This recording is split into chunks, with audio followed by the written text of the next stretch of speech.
C'est donc après une procédure judiciaire riche de rebondissements que Laurent Fabius, ancien Premier ministre, Georgina Dufoy, ancienne secrétaire d'État aux Affaires sociales, et Edmond Hervé, ancien secrétaire d'État à la Santé, seront jugés devant la Cour de justice. La mise en cause de ces trois ministres socialistes démarre à l'automne 92, une affaire qui prendra immédiatement un tour politique. Françoise Vallée et Thierry Curtet. Les faits remontent à mai 83, où l'on apprend que le virus du sida est transmissible par le sang. Si certains pays prennent des dispositions, la France tarde à réagir. Les collectes dans les prisons, lieux à haut risque, continuent jusqu'en 86. En 84, on sait que chauffer les produits inactive les virus. Cette technique n'est pas utilisée en France.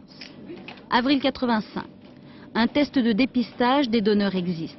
La France attendra août 85 pour le rendre obligatoire. Résultat, les produits contaminés circulent. Première victime, les hémophiles et les transfusés.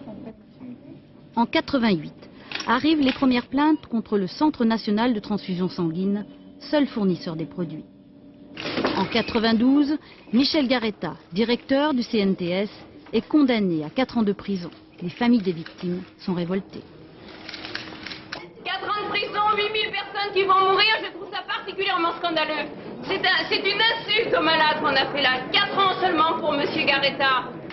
Ces mêmes familles dénoncent l'absence de hauts responsables dans le box des accusés et se retournent contre les ministres. Laurent Fabius, Premier ministre de l'époque, Edmond Hervé, secrétaire d'État à la Santé, et Georgina Dufoy, ministre des Affaires sociales.